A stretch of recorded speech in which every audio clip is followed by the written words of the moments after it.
And in recent months, horse DNA was found in what was supposed to be beef products.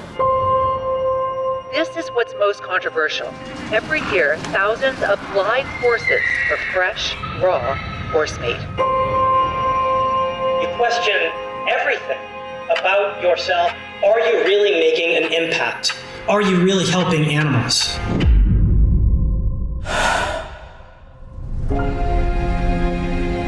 Every wonderful thing that has happened, every horrible thing that has happened, it started with one person. All it takes is one person, and then another, and another, and another. We're not doing this for us. We're doing it for them. The truth, it's about the horses. I'm a strong believer that one person can make a difference. Together, we can make a change.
For 20 years, we've been going to auctions and rescuing horses from slaughter.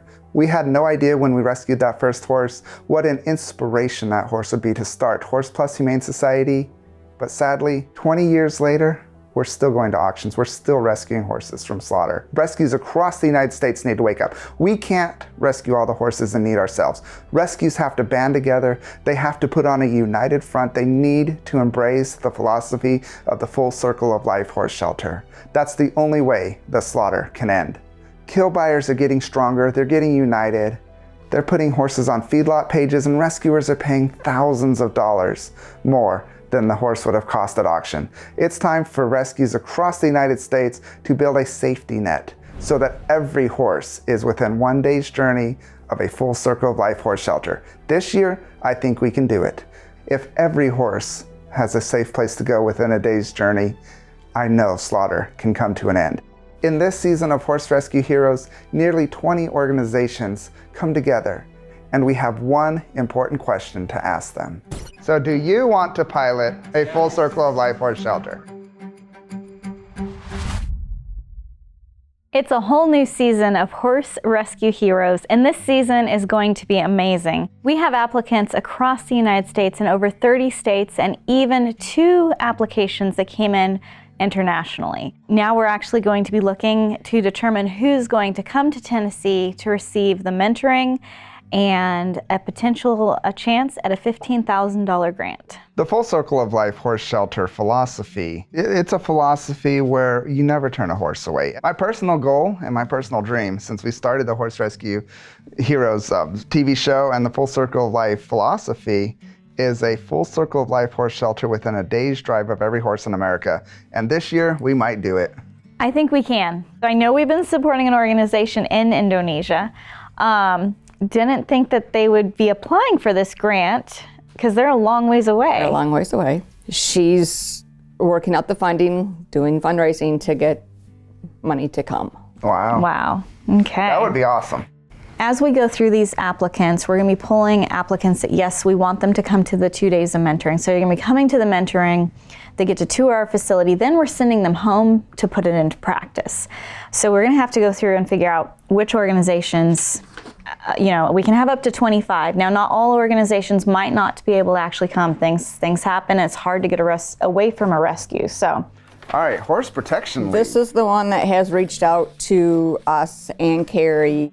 They're an old organization. They became a nonprofit in 94. Interesting. What's interesting is they have a lot of these organizations have almost no Facebook likes, which Facebook likes are so vitally important. But they literally have 2,449 Facebook likes. And they've been going since 94. Yeah. But financially, they're growing. That's a yes for me, because just based on the fact they are successful, and I think they could take the mentoring and really up their success. So. Yeah. No, I agree. All right, so now we're in Georgia. So Redux Equine Rescue down there in Georgia. Their ruling year was 2021, so they're a new organization. Okay. And that is one thing that we're doing differently. Last year we had a ton of young organizations wanting to sign up and being like, we want to learn, but we said, no, you're too young of an organization. We wanted them to be operating, I think it was 3 years. But we opened it up to young organizations this year. If we can get them started on the right track and give them the tools from the get-go, they might not die of compassion fatigue and their organization's gone. And this is one of the rescues that has reached out and asked. And they're being proactive. Asked questions about what they will learn, what they will. I think they can shelter 50 horses. I think that's a yes on Redux. Yeah, I would say so. And their facility looks really nice too. Indonesia. How could we say no to Indonesia when they're willing to come all this way? I've followed their Facebook page for years and was actually able to reach out to them. Actually, one of the people with Equus Television put us together because she was talking to us and I was talking about, oh, there's this amazing place. And she's like, I know her. And anyway, she put us together. And we've sent a lot of grant money to Indonesia to help horses in horrific situations. And the fact that she wants to come here to learn more and fundraising, 100% yes for me. She's again right now will not turn a horse away no matter what the condition is. And they bring these horses to this little island on a boat, because there's all these little islands. They'll go over in a boat, pick a horse up, load it up in a boat, and bring it to the shelter.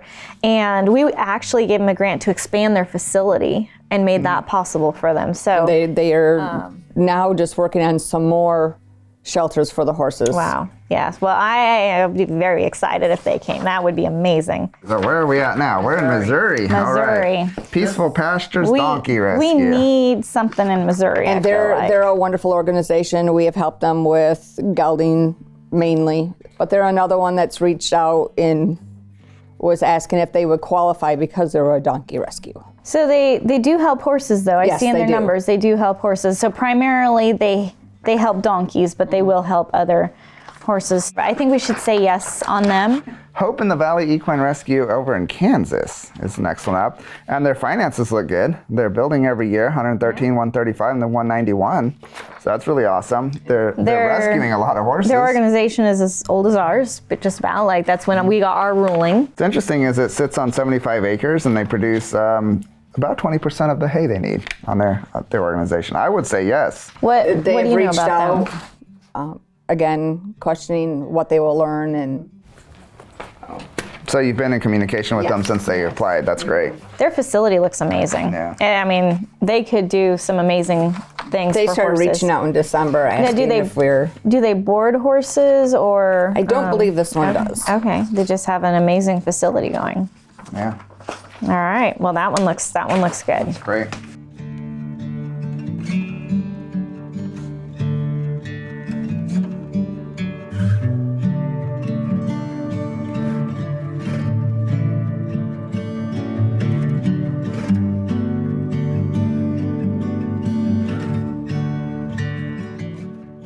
I feel like Donna's done a really good job of getting this all together. And she did have a little update, and there's a couple that can't come. Yes, So it's narrowed our choices a little bit, but we still have 21 in the yes pile. in the yes pile, and then 6. Now there's 5 in the maybe pile. 5? So that's a total of 26, and we can only have 25. Okay. So one of these organizations is going to have to drop out, and we have to decide. Financially speaking, this organization is doing the best. And the reason that's important is because they actually have initiative. Yes. Well, we need to decide which one of these two is not going to be invited to come for mentoring.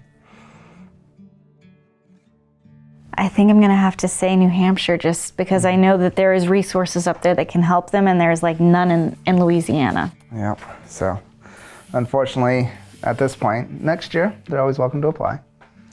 But yeah, so this is our stack of 25 organizations. So the next step is Dawn is gonna be reaching out to these organizations, and they'll have 2 days of mentoring with us, and then coming out to our facility. So it's going to be a huge experience for them. And then we take a journey to some of their organizations and determine who will win the $15,000 grant.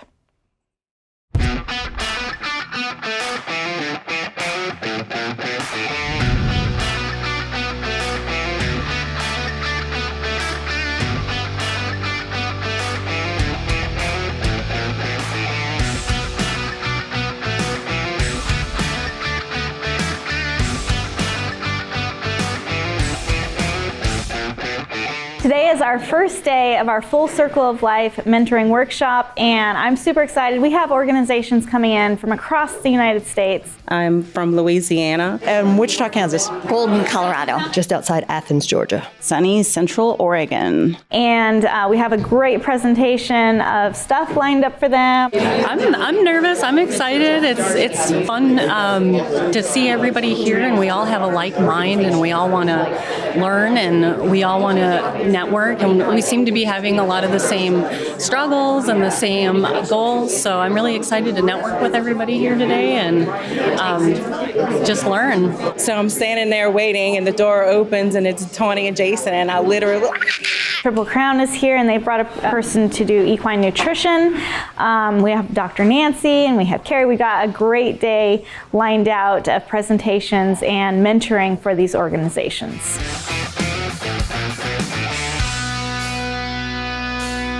Part of the Full Circle of Life philosophy is changing how rescues interact with each other.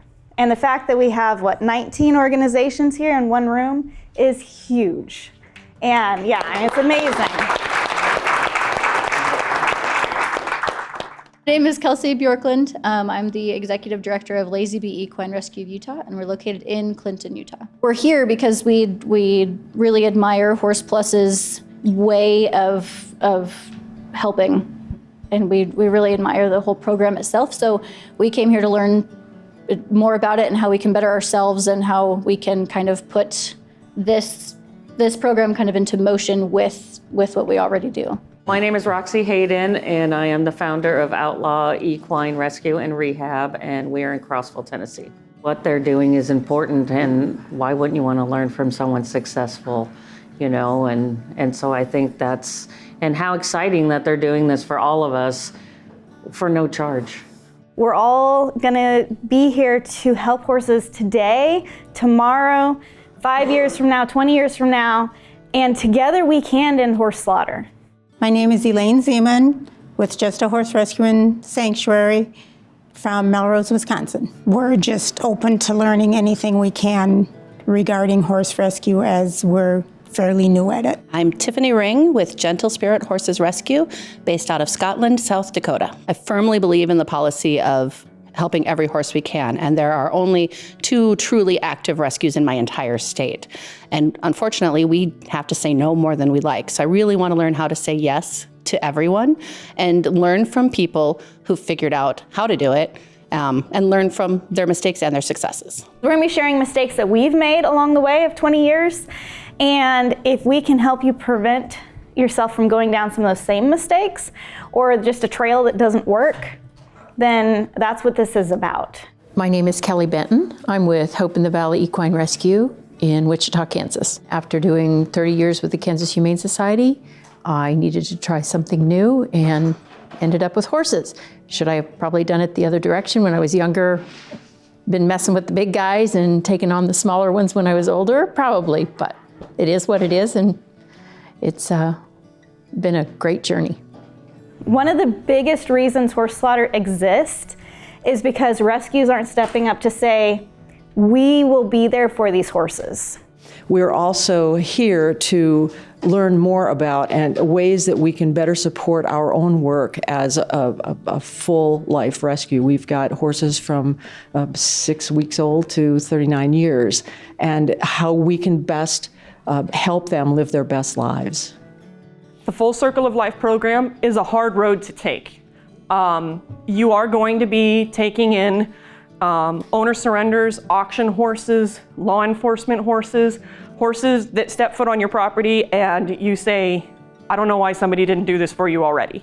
Hi, my name's Alora. I'm the president and founder of Bonded by Strength Equine Rescue, and we are from Lewisberry, Pennsylvania. I went through a traumatic childhood. I was abused and neglected. And when I was 9 years old, I went into foster care. I had always had a big passion for horses, and thankfully, my biological grandmother allowed me to follow that passion as much as she could. But when I went into foster care, I was not allowed to continue it. When I was 12, I went to the home that I'm still at, and I was adopted. I was told that I was going to a home with horses, and they adopted me, and that's how I followed my horse rescue journey. She relates not only physically but mentally to what we do, so that drives her to continue. I rescue the horses that rescued me. Everybody talks about the program that you need to have and how you need to figure out what your capacity is, what you want your own limits to be when it comes to, you know, your own point systems. And I don't even use a point system. We use a system that's like the points. I just wanted to do it my own way because I'm that kind of person. It's essentially Tawny's program. I just call it something else just because I got to take credit for what I do, right?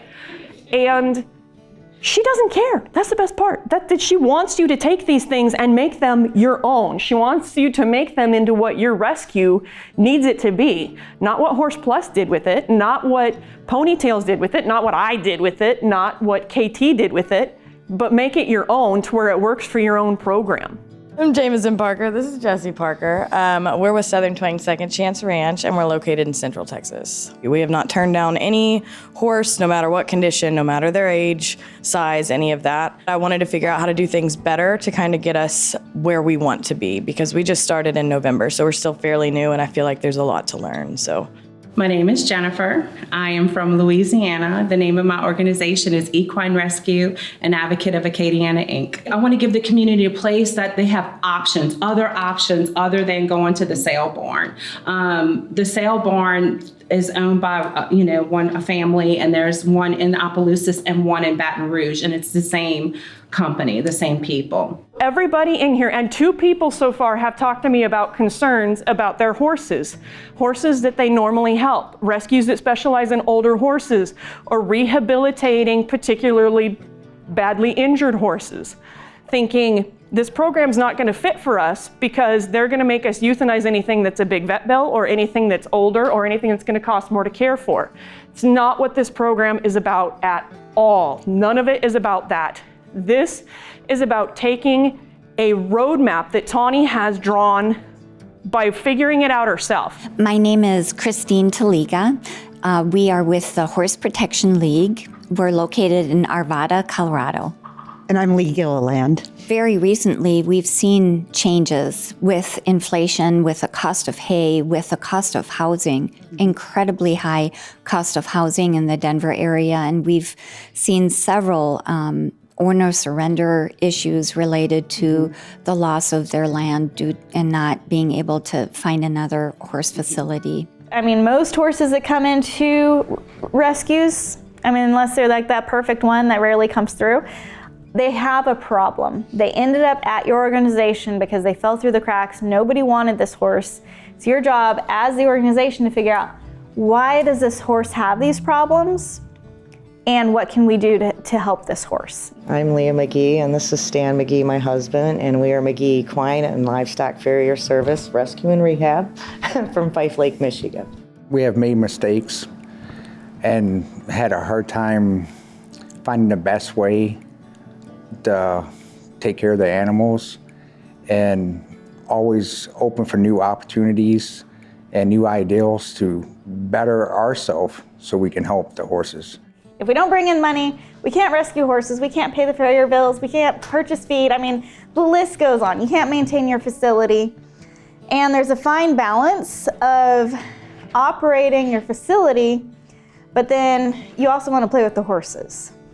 But if you're the president of the organization, the founder, the person who's out there who has the ability to make the money, you're going to have to be out there grinding a little bit and not playing with the horses as much. You have to bring in donations or your organization will fail or it will become stale and you can't do what you love. If we don't help, then we're kind of part of the problem. Yeah. So we try to do the best we can. We don't have the greatest place, but in our eyes, our place is better than the pipeline. Is that one of the biggest issues that is run into sometimes with rescue is capacity? Yeah. And a lot of times overcapacity. And that's not a good thing. Everybody's got to figure out what their capacity is, acknowledge it, and work within that. Because again, if you don't, you're overextending yourself and you're suffering, your staff's suffering, and then the animals are suffering. I'm Tammy Gano. Our organization is Mending Hope Equine Rescue. I'm Wendy Dixon. I'm her sister and a volunteer. I take care of nutrition and just different things at the rescue, and we're from Clarion, Pennsylvania. We came to get knowledge that we don't have to increase fundraising, to increase our volunteers, to even increase the adoptions. When you're fundraising, you have to make sure that you're not rescuing more horses than you have money coming in for. It's a fine balance. And what Dr. Nancy was talking about, capacity, you have to balance capacity, fundraising, and staffing. Just, you have to get that balance in there. I'm Paulette Brown, and our organization is Redo Equine Rescue from Athens, Georgia. There's so much knowledge in this room, so many people that have done so much. If you can think about how horses actually evolved to eat and feed them more aligned to that, you'll have a lot fewer digestive tract issues than you will feeding them the way we eat. We knew we would learn from Horse Plus and Tawny, but the other people in this room have really taught us a lot of different ways to approach things. 70% of your horse's immune system is in their gut.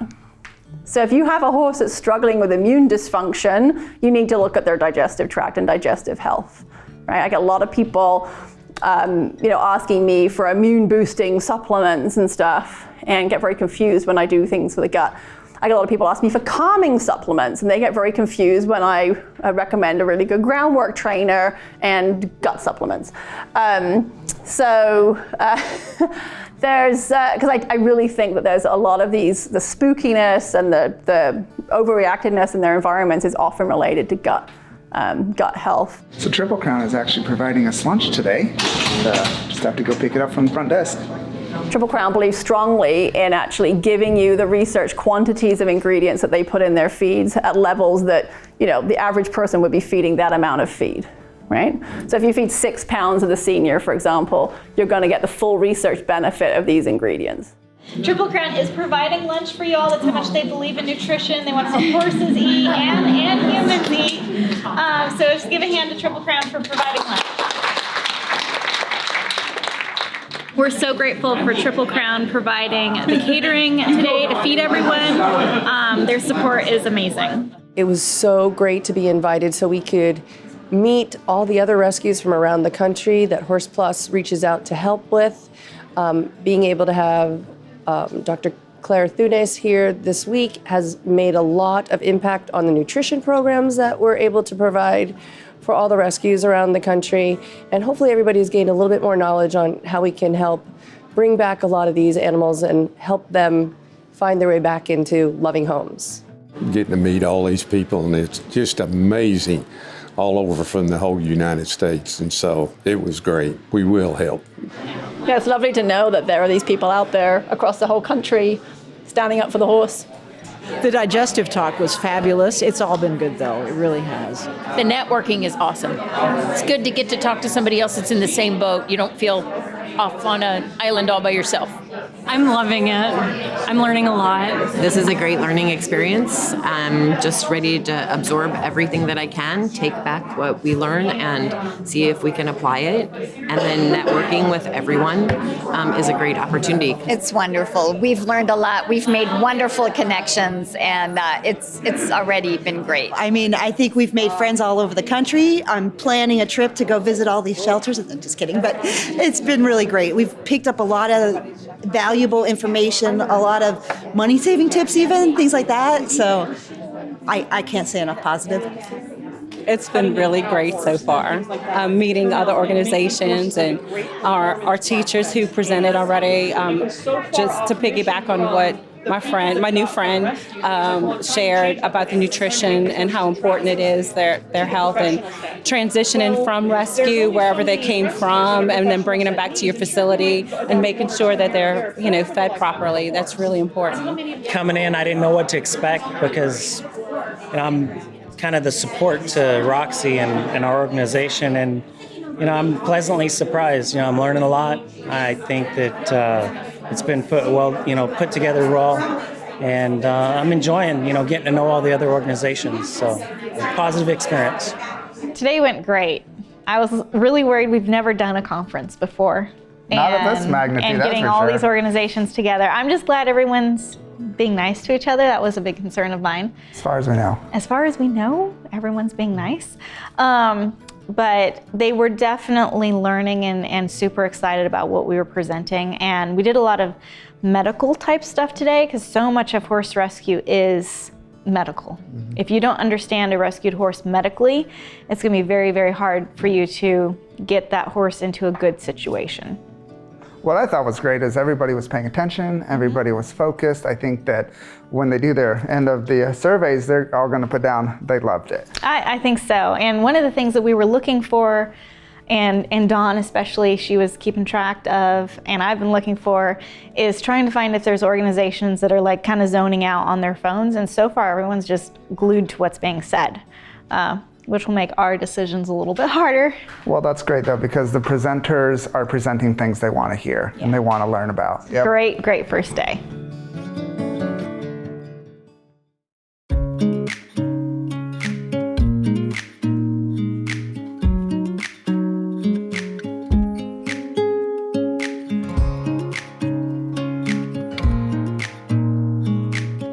Today we're going to be focusing on the nitty-gritty parts of rescue work, fundraising, tools to make your life easier, compassion fatigue. You're going to talk about video editing. Mm-hmm. It's going to be an exciting day, and I am so thrilled we have so many organizations here to learn. And they're all getting along. I think that's great. Yeah, so far so good. Look at these shirts with the idea of you just stepped in front of a news camera.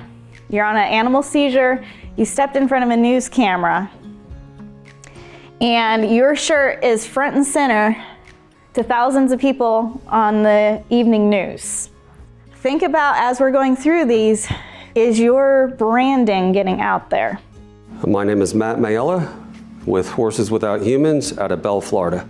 At this point in time with the economy and whatnot, it seems to be down just a little bit, so I'm here to try to get more ideas, methodologies on how to be able to raise more funds. We do have a social media presence on Facebook and we have a website, but we also want to increase that to include possibly Instagram, TikTok, and possibly YouTube as well. So. Social media is the way to save lives.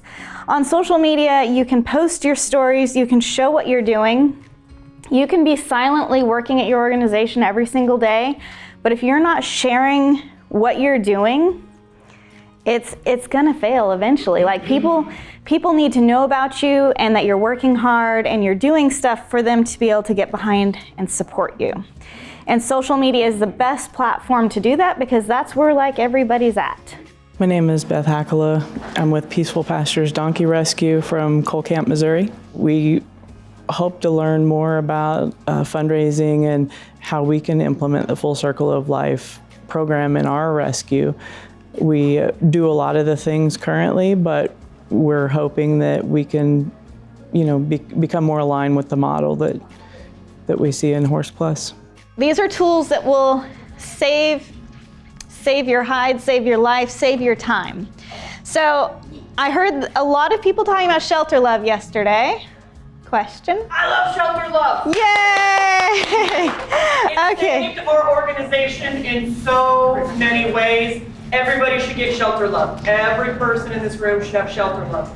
Shelter Love is amazing. Like, if you're not using Shelter Love, get Shelter Love. Carrie is on Shelter Love. She brings me horses. She transfers those horses to me. I instantly have all of their medical records through the software. So you can transfer from horses to horses. So in groups like this where we're working together, and you're like, hey, I'm gonna send you a horse. And poof, you've got all of its x-rays, all of its medical treatments, all of its training history, everything. Being one of the only horse rescues in the whole state of Utah, there's such a huge area of uncovered ground basically with horses that need extra help. And I mean, Utah's a pretty big horse community for the most part. A lot of them, a lot of like the big boarding facilities are kind of dying off, and so people are losing places for their horses to live. We're trying to prevent and kind of intervene the horses going to the auctions since nobody covers it. And the title of this presentation is Videography Saves Lives, and I'm already getting negative feedback about it based simply on the title. Because the person who will remain nameless, because I wouldn't want Carrie to get embarrassed, was wondering how can you possibly save lives by videography? And it's obvious, because text is good, pictures are better, but video's the best way to tell your story. My name is Wendy Gardner. I'm from Washington State, and the organization is HOME, which stands for Helping Our Mini Equine. For me, I am newer to the horse rescue, and so I'm like a sponge to all of this. So why video? It's so much easier to take a picture, post it on Facebook, write some text, and as the person sitting there scrolling through their Facebook feed, they're probably not gonna stop and read your text. Realistically, no matter even how good your description is on your video, people will ask the question that's answered in the first sentence. People don't want to read anymore. And that's the number one reason why you need to learn to make videos. They're watching you because they wish they could do what you're doing. They love what you're doing and they know they can't do it, but they still want to enjoy the feeling of having done it. I'm here because I just really want to learn everything that I can learn here, and it really isn't about the money. I mean, it'd be great because it would really help us out, but you guys have so much to teach us and make us better, so. Right. Raise your hand if you have ever had to work with your local law enforcement in your area. Fabulous, fabulous. Now, in any capacity, working with your local law enforcement is not only good for your community and good for the horses, but when it comes to the long run, it's also very good for publicity. It really kind of elevates you above other organizations in the area, because when your local municipal law enforcement wants you to be the partner that they work with, it's really kind of a feather in your hat, so to say. I always encourage people to reach out to their local law enforcement, let them know what kind of organization you are, and let them know what your capacity is to help if the need is ever there. Sometimes the need is in seizures, sometimes the need is assisting in neglect cases. Many times, they literally need someone that knows something about horses to go catch a horse that's running down a road. How many people in here have ever had to go catch a horse running down a road? If you're not raising your hand, I probably don't believe you. I'm just saying, because everybody has had a horse get out at some point or had to stop and help somebody else's horse running down the road. This is a really big safety concern, and honestly, a lot of law enforcement doesn't have experience with livestock and horses to even know what to do to catch a horse in this experience. My favorite way to establish a relationship with local law enforcement is to actually provide your local law enforcement with something that they need. So we decided we're gonna do a halter drive. We got some of the nice, really easy to wrap up rope halters. We got 5 per deputy that was in the rural area. We got the cute little backpacks like the Triple Crown ones that had our logo on it. And every rural deputy, we gave them a pack of 5 brand new halters so that they could put it in the back of their car, cruiser, whatever, so that anytime that they ran into a horse situation, they were easily prepared. We're about a little over an hour north of Marion County, Florida, which is basically the horse capital of the world. And Marion County alone has 35% of the horses that are in the entire state of Florida. So along with that, you're gonna have a lot of neglect, a lot of abuse. So there's a need from that perspective. And then where we're located, north of that in Gilchrist County, it's much more rural, and there's a lack of education with the people as far as horse, just basic care as far as feeding and their welfare. And there's people that actually believe that putting a horse out into a dry lot with no grass or anything is the proper way to feed a horse. And so it's just a lot of education needs to be out there. So I am a big fan of continuing education because there is always more and more information available on animal cruelty investigation and animal neglect investigation. And any rescue that thinks that this is a waste of time or you're never going to need this is wrong, because it doesn't matter how rural you are, it doesn't matter how far out you are, it doesn't matter how many other organizations are in your area. There will be a time when it would be very useful for you to be able to step in and help law enforcement with the situation that they're dealing with. Code 3 Associates is one of my favorite places to go for continuing education. For everything. You can do it through the ASPCA, sometimes other organizations have classes. Code 3 Associates is literally animal control officers going for additional training, and they allow civilians to go for this additional training. I am a huge fan of Code 3 Associates. My name is Lisa Smith. We are from Winnsboro, Texas, and our organization is Hooker Ranch Slaughter Horse Rescue. We have all these amazing ideas of where we want to be, and we just have to learn to breathe sometimes and know we need to take a step back. It'll come, we're going in the right direction. We just have to take it kind of slow in a sense, even though we want to go running. If we don't take care of ourselves, we can't take care of the horses. So, how to take care of yourself and others. We can't save all the horses. That's just a fact. We can do the best for as many as we can, financially, responsibly rescue and care for and stay within capacity. We just can't save them all. Now, working together, we can save a whole lot more, but you and I, personally, we can't save all the horses. We can only make a difference for the ones that we're financially and physically able to do. You don't want to get yourself overwhelmed, or you're just gonna spiral out of control, and then you're gonna end up hating the very organization that you created because it's taken everything away from you and you've lost yourself. As this morning is going, it was starting with, we don't want you guys to get burnt out. And that is actually like such a great thing that I'm like, that is really what we need, because it is so physically and mentally exhausting. I want you to think about, what do you do to take care of yourself? Because if you're not taking care of yourself, you're not gonna be able to take care of the horses, because you're gonna end up having a off-balanced mental ability of being like total burnout. So what are some things that you're currently doing for fun?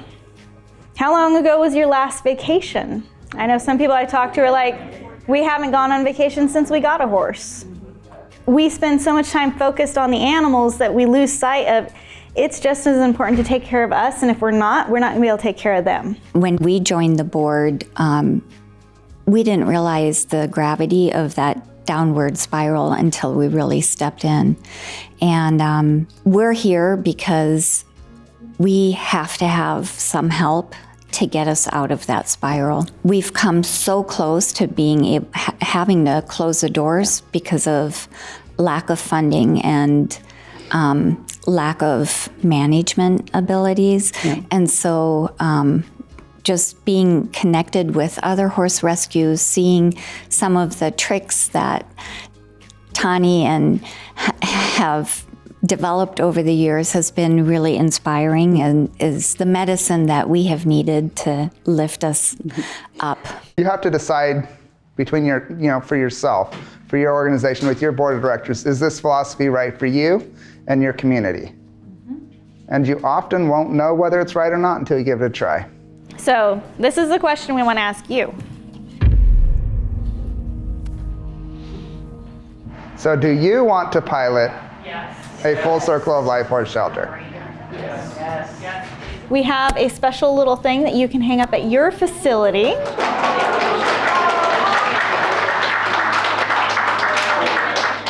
So we're going to pass these out, and then we'd like to get a picture of everyone on the back wall.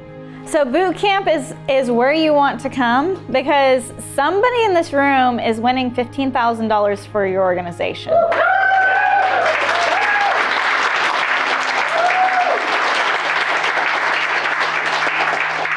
And you have to get to boot camp to have that opportunity. And I really, really wish we had $15,000 to give to each and every one of your organizations. You know, you all are deserving of it. And it really comes down to, you know, from a collective group of people who we think is going to do the most good with that money. I think we deserve the $15,000 grant because it can go to make such an impact in the entire state of South Dakota to every single horse in our area. We cover the entire state, and having more capacity and being able to take in more horses would make just an amazing impact to an entire state. Thinking on that $15,000, we just want to be able to grow to mirror the Horse Plus Humane Society, as well as kind of get us out there to say, look, they're doing that, we're doing that here on the East Coast. Watch us. Everybody here probably deserves it. So the best thing that we can say is that we would spend it wisely and we would make the most of it, and it would make a huge difference for us. So I'm like, we could get so much done with $15,000. We can do the concrete, we can do a new trailer potentially to get a bigger trailer. We really need better quarantine facilities. So I think this $15,000 would help us to bring in 6 new quarantine stalls. As far as fencing is concerned, there's numerous paddocks that need sunshades.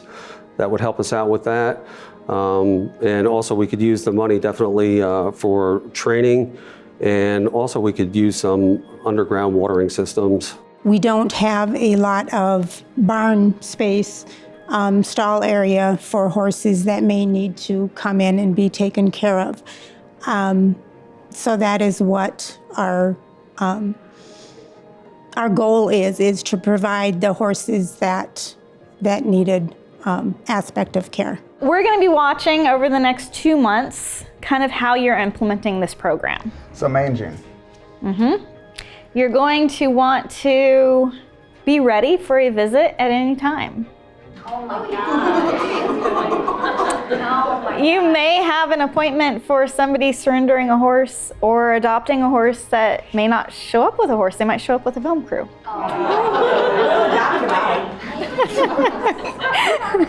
Wow. I had so much stress hoping this event would go well, and I am so thankful everyone got along good and they enjoyed the presentations. And the presentations went really well. I thought every speaker was absolutely on point. They were kept short enough. People were engaged. There wasn't a lot of sleeping. And people were asking very meaningful questions. I think people learned a lot. Yeah, I think it's a huge success, and we're just closing down everything here, and then tomorrow they get to come tour our facility, which I'm really excited about, to show them all the amazing things we have at Horse Plus.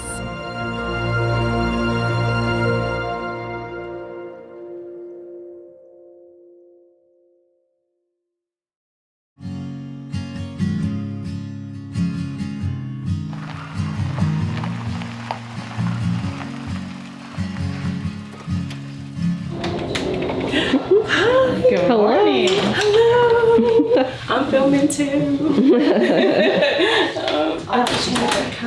I have that survey. Do I turn it in? Yes, that would be wonderful. Okay, can I just leave this here for a second? Absolutely. You'll also need your license for the liabilities. Okay. All right, I'll be right back. It's priceless what transpired over the last couple of days. I'm going to get emotional. I learned a lot. I learned how to use social media effectively. Over the next few months, I have my work cut out for me. I do want to stay in contact with the other organizations too, and start writing up proposals, learning how to fundraise and applying those techniques that I've learned already to raise money to purchase the property.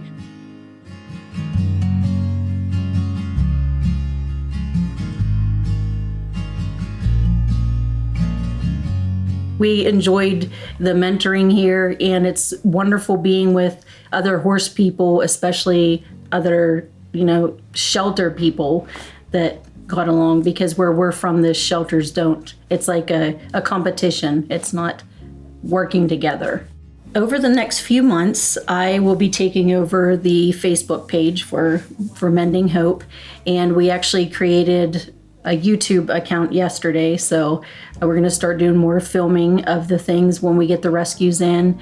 That is something we've lacked on. Like, we will get horses in, and we didn't want to embarrass the people that had to surrender them, so we didn't put a lot of pictures on social media about how bad they actually looked, so people aren't understanding what good of a job we're doing.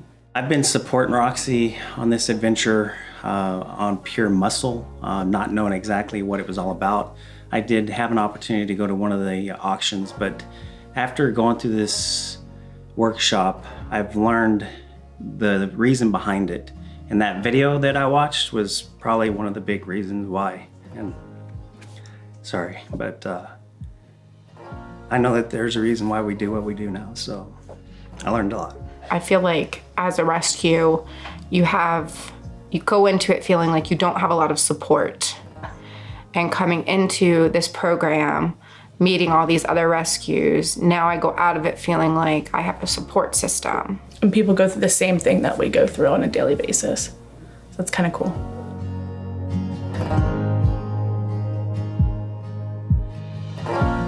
So I just want to thank you all so much for coming this morning. We're going to give you a tour of our entire facility, and you can ask questions along the way. We are going to be answering a lot of questions at the end. So if it's specifically about something, ask it then. If it's an overall question, let's ask it at the end.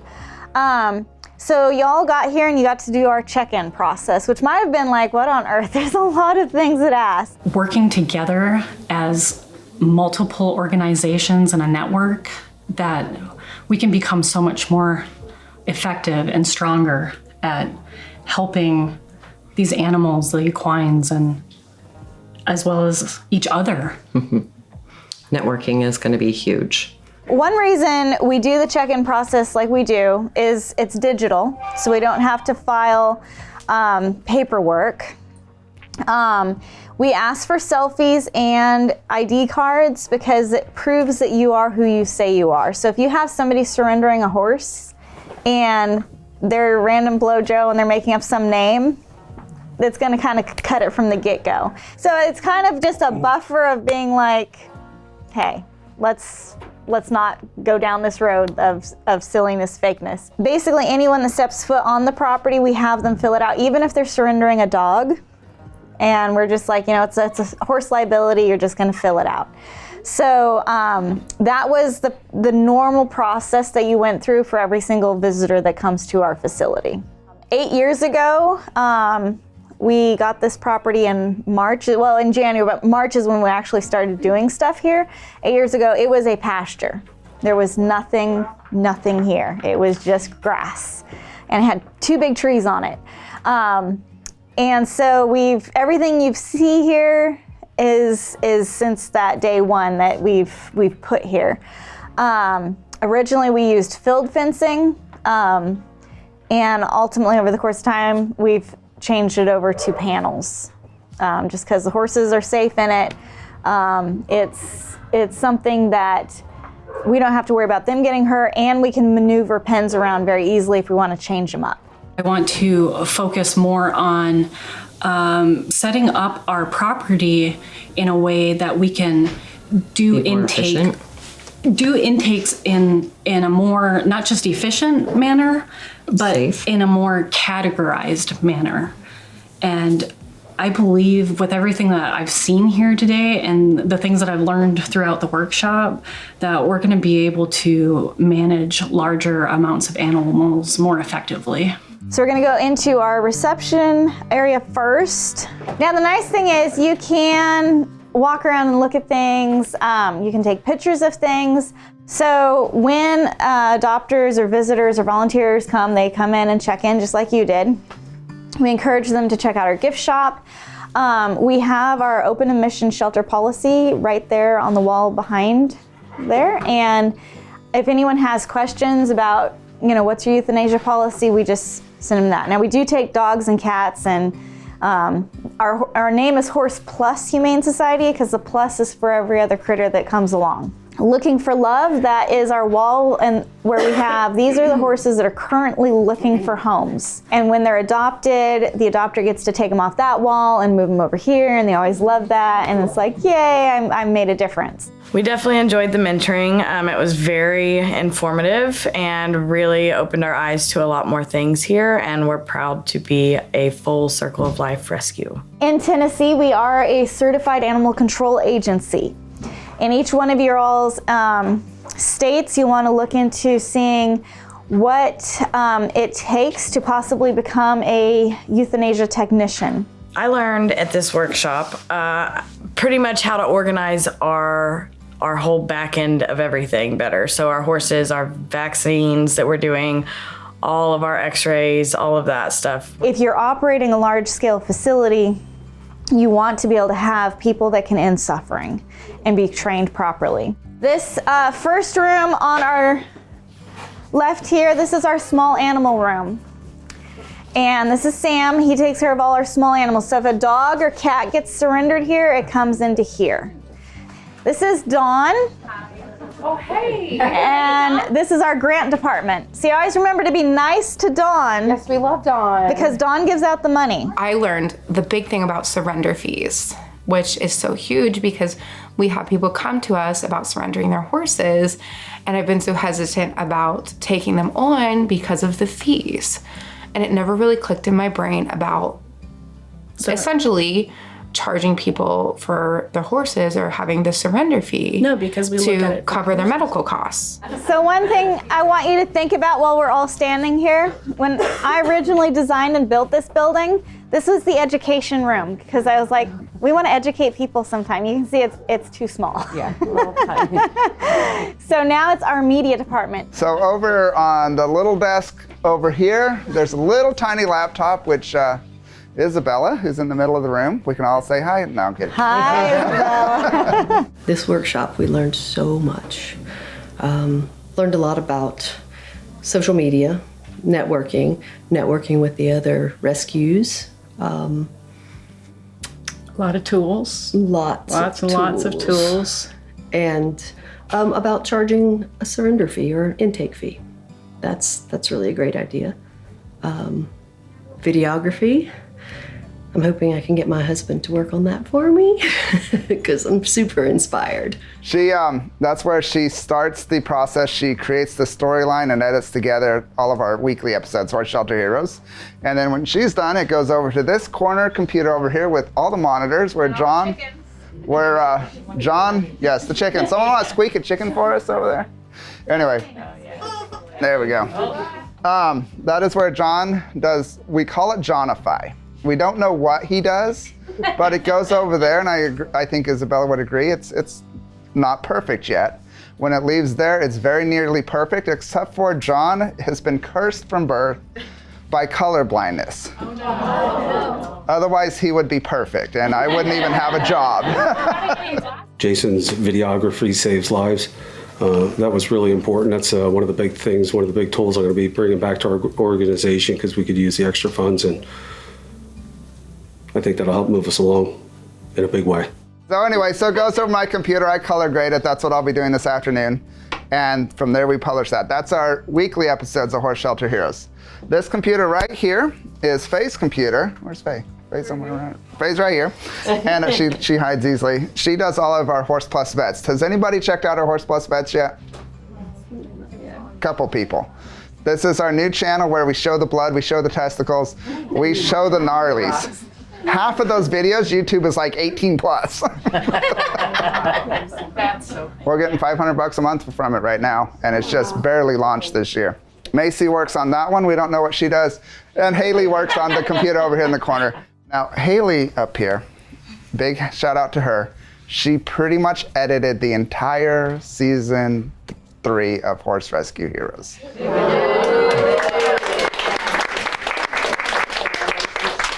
She sat at that computer for 40 hours a week for 11 months so we could enjoy it. So Obviously, we didn't start out with all of this, but we grew to this level, and you saw how much money was being brought in through monetization. So that's why we developed the program, because the more content we're putting out, the more monetization we comes in, the more education that happens, and the more donors we reach. We're hope to one day get a quarter of where you guys got right now. It's just mind blowing, and it's hard to put it into words how when you walk in, you're overwhelmed of how much, and how many horses are being helped. Yep. This studio was a heated stall. Over here, you'll see our bookkeeper's desk. This is where we had the dog and cats, well, the dogs. And this little area was, we had some kennels for cats. Oh my. You guys have come so far. We've outgrown this section, but we'll just kind of come through here. But there is a garage door because we'd bring horses into here for treatment, but we outgrew it. So there's Christy. Be nice to Christy too, because she's actually the one that sends the grant money. Yeah.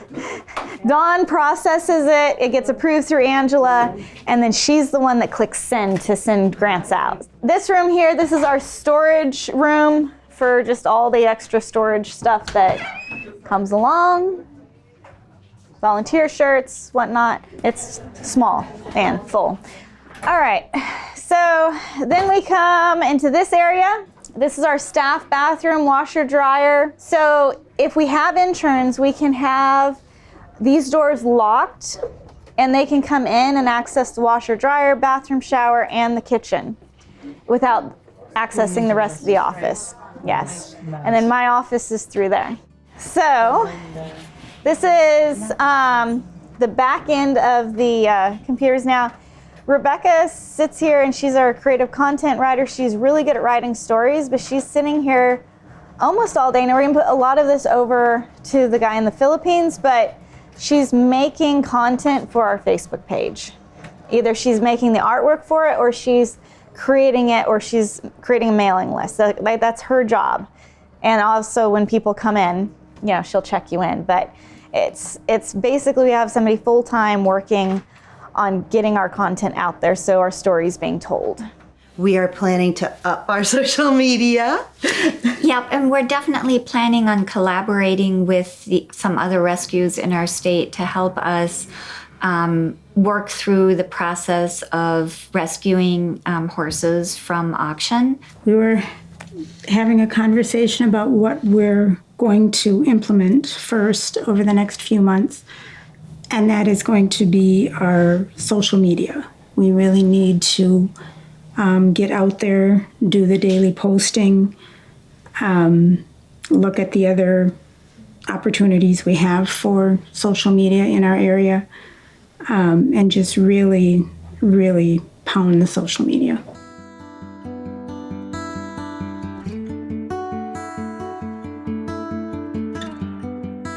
So we're gonna go into this barn. This barn was built as an intake barn. So when people are surrendering a horse, that's where it's gonna go. I'm a representative of our rescue, so I'm taking everything back. They've already called me. They want to meet at 10 o'clock tomorrow morning because they already want to know everything that I learned. So I'm gonna put my notes together tonight so that I can give them a full rundown. All right, so we will let you guys all see the puppies, but this is the barn. They're gonna talk way louder than I'm going to talk. So if you want to just kind of mosey around, we'll meet you over here at this opening once you've done looking. So it's just a barn, but there are really cute puppies in there. So if you wanted one of them, just let us know. We can help make that happen. So we do have a unloading chute for off of a semi. So if we get a call from, like, we bought an entire semi load of horses that we're going to go to slaughter before, and we just had them back up there and unload them into the pen. So it's good to have that ability or know somebody where you can offload horses in case you get that call and there's a donor that's like, I will cover everything. You need to be able to find that spot where you can send that trailer to unload. Over the next few months, we plan on trying to adapt more of the full circle of life protocols into our shelter, where we have some new ideas for fundraising. We're going to look into the animal control program. And also, we've identified more specific ways that we need to look at the animals and think about suffering and how we take in animals also. So if you are in need of a barn at your facility to get things where you can start working, this is a very ideal situation. You have hay storage in the back. You've got stalls for holding horses. We use these as temporary stalls, so if they're in training for that day, we can put them in there, or when they're cooling down from training and we're just gonna keep an eye on them, we can put them in there. Covered round pen is amazing. We do a lot of rain here, but sunshine, other areas. This barn has been the most practical barn, and it's a 40 by 80 barn. That's kind of where all the horses are and what's happening there as we go by. So over the next couple of months, besides just working on our capacity, we're also going to try and attend some more auctions.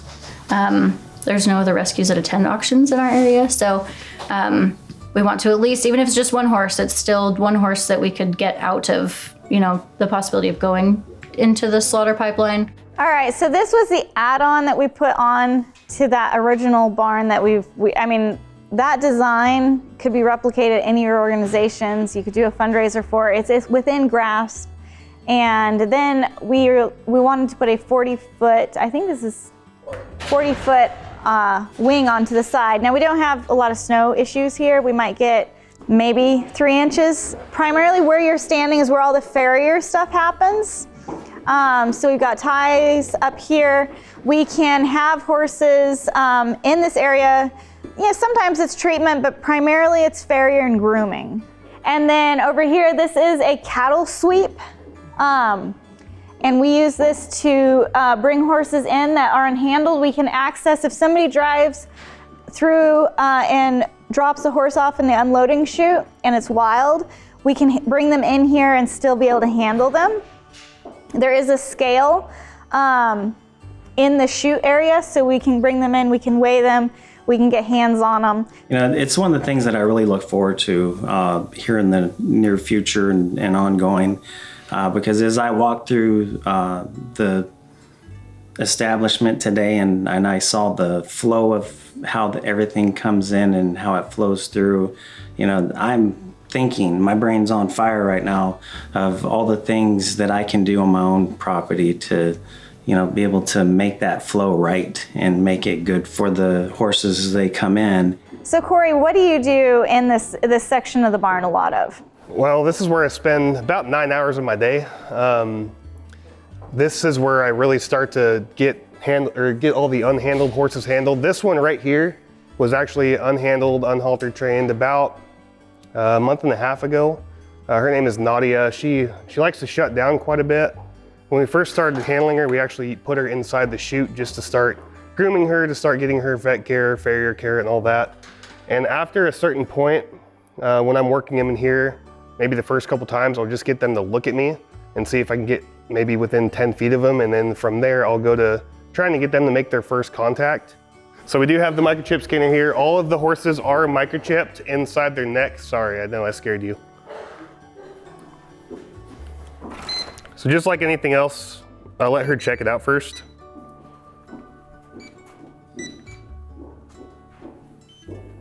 The little beep there was that it has the temperature. And her temp is 99 degrees, so that's about where you want it. So we have here, we have her microchip number, and then I'll jump over to her temperature.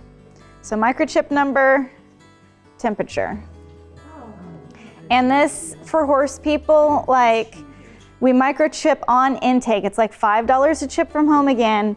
And if your horse is getting sick, you can monitor, a lot of times they're working with horses just on a daily basis. They'll scan them. And if we're seeing oh, this horse's temperature is elevated, we know right away, versus if you go traditionally, you really don't check a horse's temperature very much.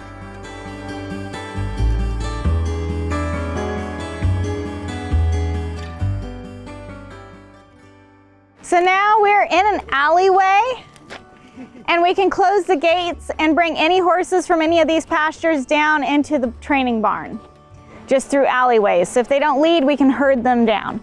So now we're gonna walk back this way The idea of going back to our rescue and beginning to look at virtually everything in a new, fresh, creative way is going to just change things for us immensely. With Shelter Love, it's going to help us streamline so much. They're much more organized, not, oh, I've sent the horse, I'll send the vet records, I'll email them to you, I'll do this. Well, and just to keep track of who needs what. Yes. Without spending a lot of time trying to search for records. And we've been looking for software, and we found several new products that we can't wait to use. So this area is where we have this barn divided in 2 sections. So they are all horses from the auction. We know that they've been in contact with everything. So we will have maybe the skinnier horses on one side and then horses that are doing better on the other side, but they can both share access to this barn. In the winter months when it's just raining like crazy and there's no tomorrow, it's nice to get them off the ground so their feet can actually dry out and they hang out in the barn where their feet is a lot. All right, so this is where all our auction intakes happen. We drive in through this other entrance, so we're not driving sick horses through everybody, bring them up here. So we drive in through that entrance, we'll loop around, and then we'll back the trailers up behind this barn. We've got these different holding areas. We have another cattle sweep chute to bring them into our chute area. We have a scale back here. And then if we can handle them and everything's going good, we can open this gate here, bring them out for the rest of their veterinarian assessment.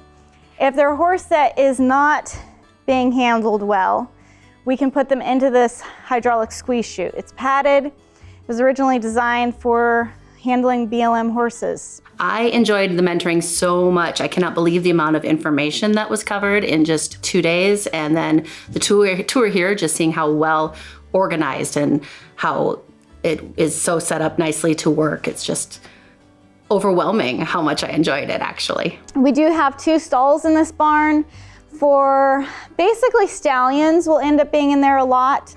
Or minis, like we'll have a whole load of minis in part of the trailer. We'll just back up and put them all in one stall.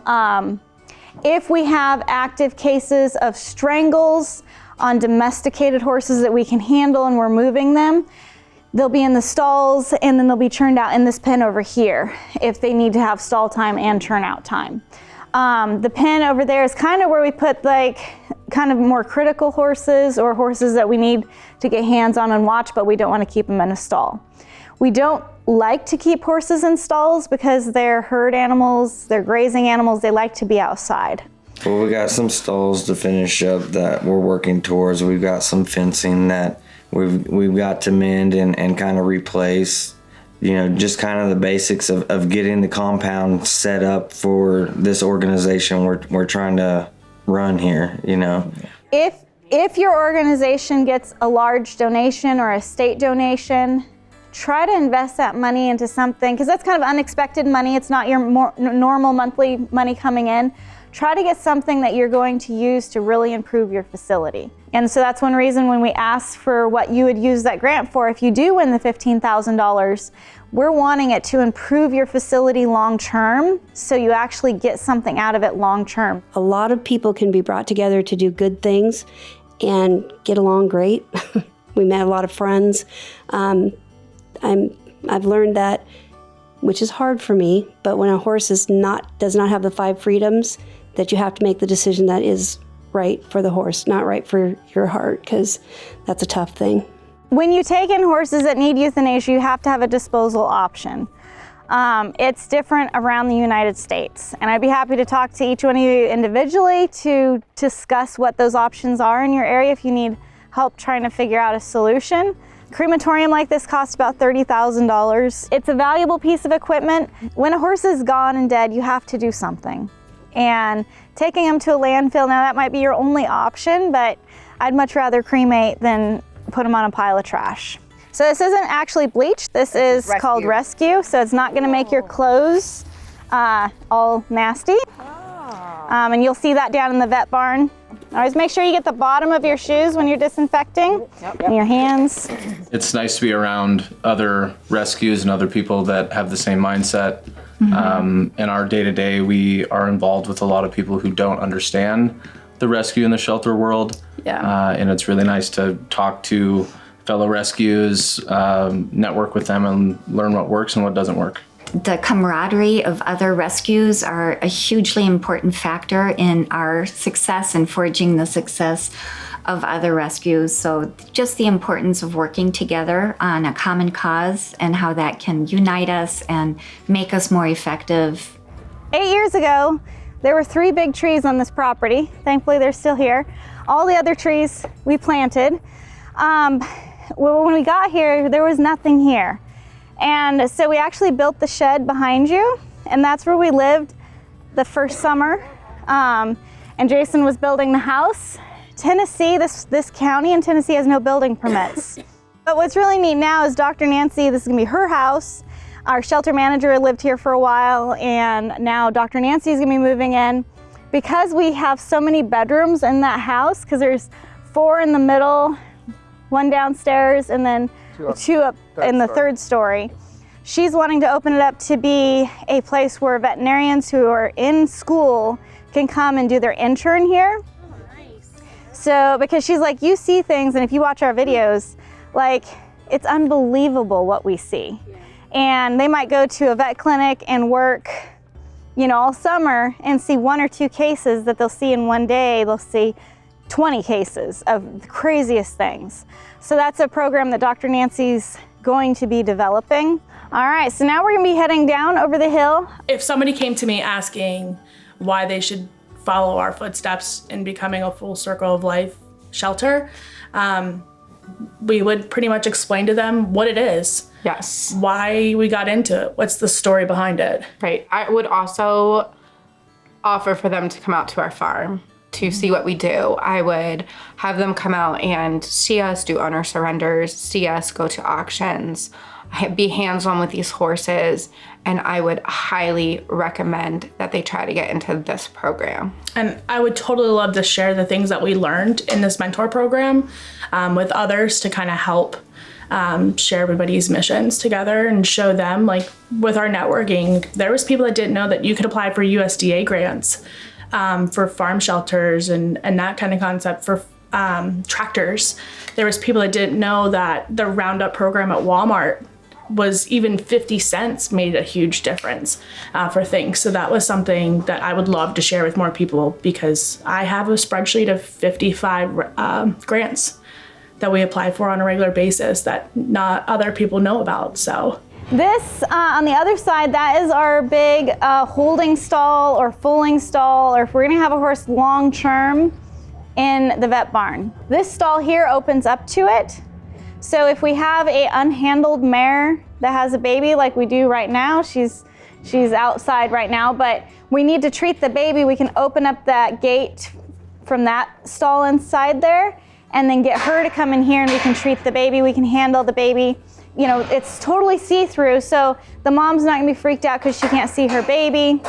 When we're walking through, yeah, there it's open. Be ready to listen to other people, help other people, and the more people that can help each other, the more horses we can help. I believe that I would tell someone who was thinking about a full circle of life shelter that it's, to me, the only option. It's the best option. We're making decisions based on the horses, again, the horses, and quality of life. So this is where more general population of ongoing long-term treatments are going. So we have Ginger. She came to us with a severe clubfoot and she's had the surgery for it, so she's in rehab. Mary over here came in with a heel bulb injury and a lot of proud flesh, and we've been also working with her. She's gone through some surgeries and special shoeing. And then down there at the end, she's just not halter trained yet. She's just a scared little Paso that was at the auction.